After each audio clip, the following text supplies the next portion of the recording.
Dahil Pilipino akong namumuhunan sa kinabukasan. Boto ko yan.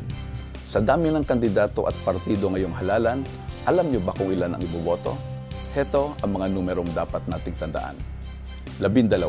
Yan ang maximum na bilang ng mga senador na maaari nating iboto. Tig-isa lamang na kandidato para sa posisyon ng representante ng distrito, governor, vice governor, mayor, vice mayor at party list. 2 hanggang 7, depende sa inyong lugar. Ito ang bilang ng mga board member o sangguniang panlalawigan na inyong ihahalal. At 4 hanggang 10, ang bilang ng mga konsehal o miyembro ng sangguniang bayan o sangguniang panglungsod na iboboto, depende sa inyong munisipalidad.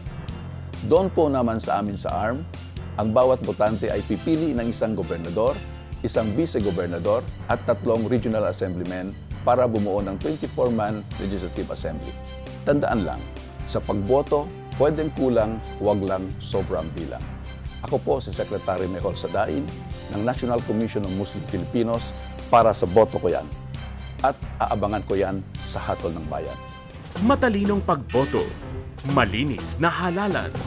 Dahil nasa kamay natin ang pagbabagong inaasam. Boto ko yan! Boto ko para sa bayan!